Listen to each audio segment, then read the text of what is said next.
My name is Elena Hart, and 6 months before that night, I was nobody special. I was 26 years old, working double shifts as a catering waitress for an events company in Manhattan, coming home after midnight, smelling like other people's champagne and other people's cologne. My father, Robert Hart, had built a robotics company from nothing, from a garage in Queens, into a firm that once employed 4,000 people. Then a man named Marcus Vaughn came along, with soft handshakes and sharp lawyers, and within 18 months, my father's company belonged to someone else. My father had a heart attack in a conference room, 3 weeks after signing away everything he had spent 30 years building. He never fully recovered. He passed away the following spring, and I watched my mother's hands shake every time she opened a medical bill after that. So, when my catering company told me I would be working a private event for Vaughn Technologies, the same company that used to carry my father's name on the front door, I almost said no, almost. But something in me wanted to see it. I wanted to stand in that building one more time.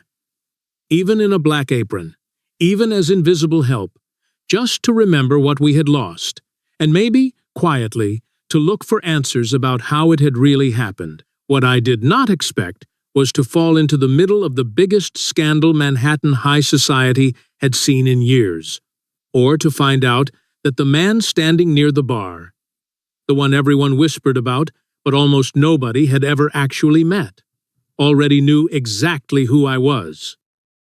The gala was Vaughn Technologies' 10th anniversary celebration, held in the very same building my father used to walk into every morning with his sleeves rolled up.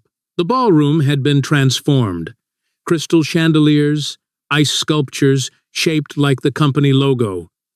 A live orchestra playing something soft and expensive. I moved through the crowd carrying a tray of champagne, invisible in the way waitstaff always are at these events.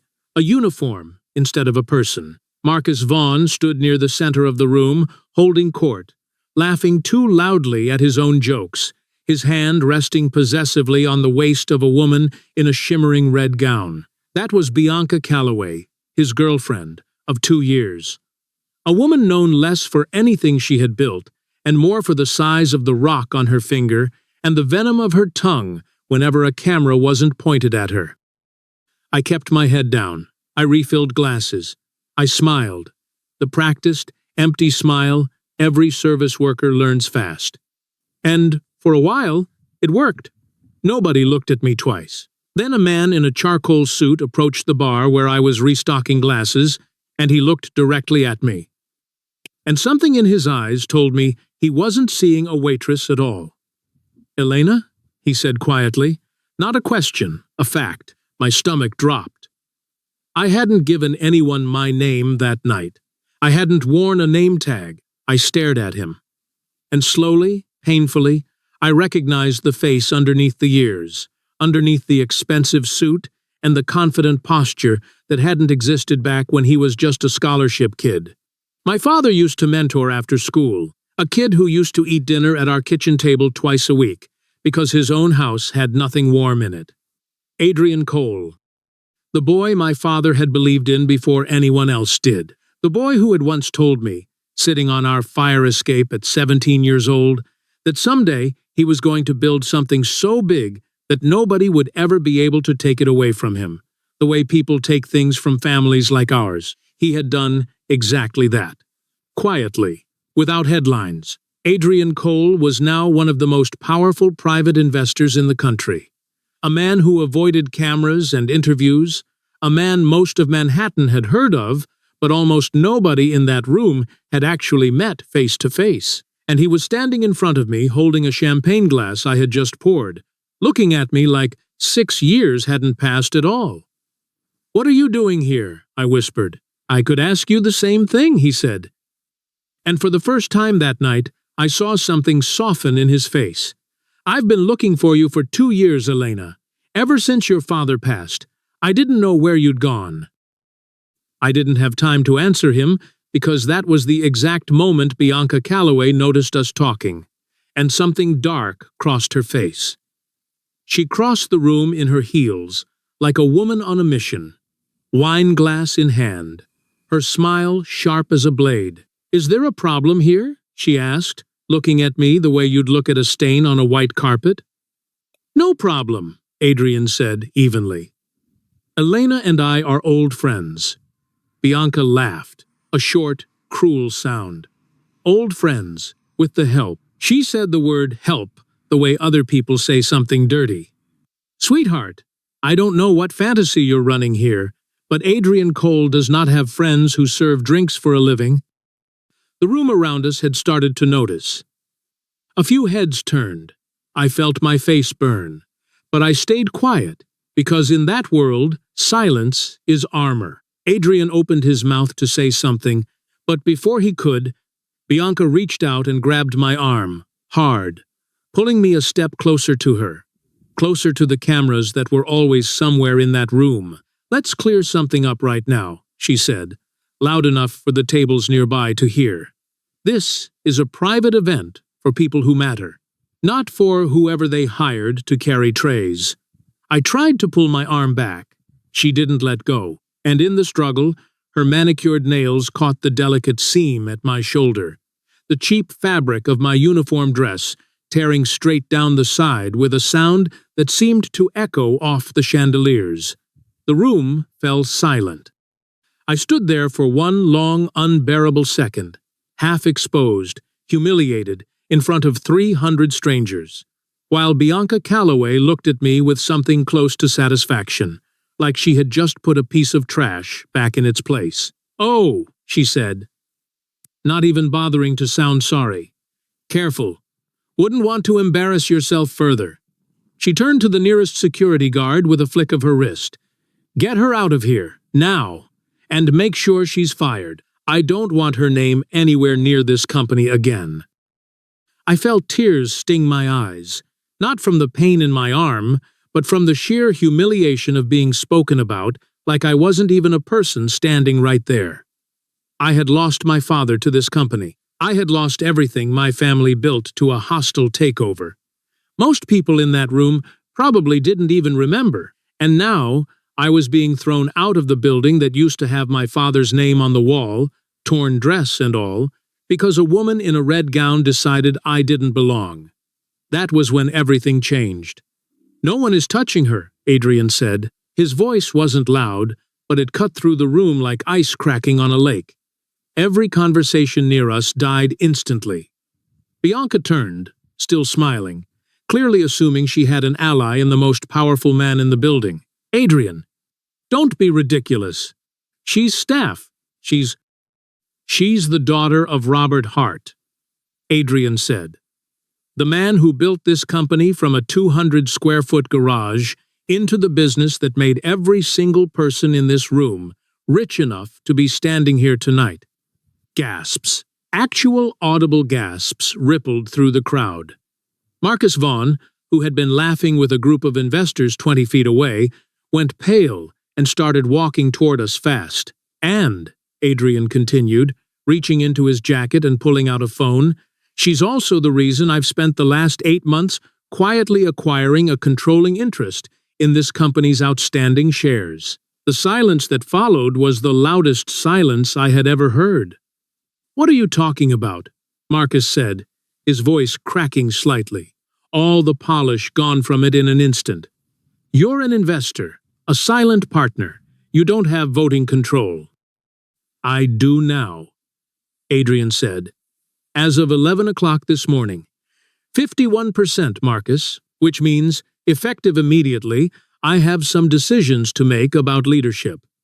I watched Marcus Vaughn's face drain of every ounce of color it had. This was a man who had spent a decade building an empire on top of my father's bones, and in front of everyone who mattered to his image, in front of every reporter and investor and business partner in that ballroom. His empire was crumbling in real time.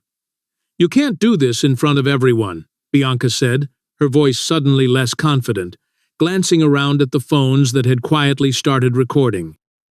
"I think I can," Adrian said. "Because there's something else you should know." He looked at me, and for a moment, his expression softened again, like he was silently apologizing for what was about to happen next. Elena wasn't just working a catering shift tonight. She's been helping me, for months, gather evidence, financial records, internal emails, documentation showing exactly how the original takeover of Hart Robotics was structured. Falsified valuations, pressured signatures, a heart attack in a conference room that this company's legal team made sure never made the news. I hadn't planned on any of that being said out loud. Not that night, not like this, but as the words left his mouth, something in my chest finally loosened, like a knot I had been carrying for 2 years, quietly untying itself in front of 300 witnesses. "This is insane," Marcus said, laughing nervously, looking around the room for support that wasn't coming. "This is a private matter. This is public record as of 9 o'clock tomorrow morning," Adrian said calmly, "when the filing goes through with the board."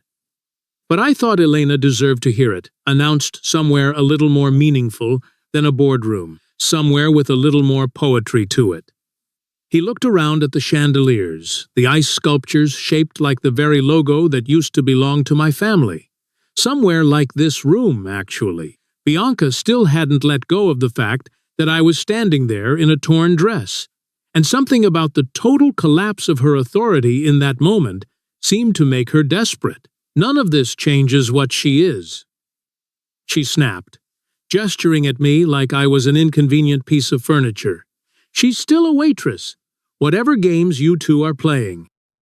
She's the incoming board member for the newly restructured Hart Technologies division," Adrian said, and I actually felt my knees go weak, because that was news to me too.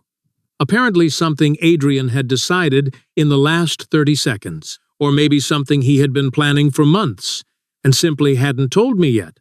"And she's also," he added, more quietly now, taking a step closer to me, gently shrugging off his own suit jacket and draping it over my shoulders to cover the torn seam of my dress. "The woman I've been trying to find for 2 years to ask something I should have asked her a long time ago." The room around us had turned into a wall of phones and whispers and flashing lights, but for a second it felt like Adrian and I were the only 2 people standing there. Marcus Vaughn didn't wait around to hear the rest. Security, the same security Bianca had tried to use against me minutes earlier, quietly escorted him toward a side exit while his lawyer scrambled to catch up, phone already pressed to his ear. Bianca stood frozen in the middle of the ballroom, the red gown that had looked so powerful an hour earlier, suddenly looking exactly like what it always was. An expensive costume, with nothing real holding it up. Nobody in that room offered her a kind word. Nobody rushed to defend her. The same crowd that had watched her humiliate a stranger minutes earlier now watched her with the particular, quiet cruelty that only high society truly knows how to deliver. The cruelty of simply looking away. I stood there in Adrian's jacket, my torn dress hidden beneath it, my father's name being spoken with respect, in a room that had once buried it in paperwork and press releases. And for the first time in 2 years, I let myself cry in public, not from humiliation this time, but from something that felt dangerously close to relief. The following months moved fast. Marcus Vaughn resigned within the week. His resignation quietly followed by an internal investigation that confirmed everything Adrian had been building a case around.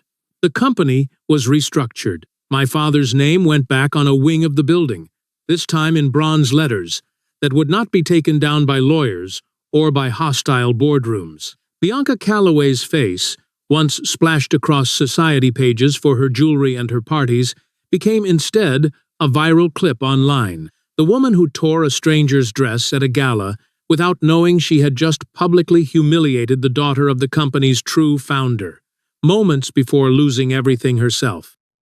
As for Adrian, he asked me the question he said he'd been carrying for 2 years. Not that same night, but a few weeks later, on the same fire escape outside my mother's apartment where we used to sit as teenagers. No chandeliers, no cameras, no torn dresses, just 2 people who had known each other before either of us had anything at all. I think about that night at the gala often. The sound of fabric ripping, the silence of a room full of strangers, deciding in an instant exactly how little I was worth. It taught me something I try to carry with me now, in board meetings, in interviews, in every room I walk into. Nobody's worth is decided by the uniform they're wearing, or the tray they're carrying, or the way a stranger chooses to look at them for 3 seconds before turning away. Sometimes the person you humiliate in a hallway is the same person who ends up holding the pen that decides your future. And sometimes the quietest person in the room, the one nobody bothers to really look at, is the one who was strong enough to survive everything it took to get there in the first place.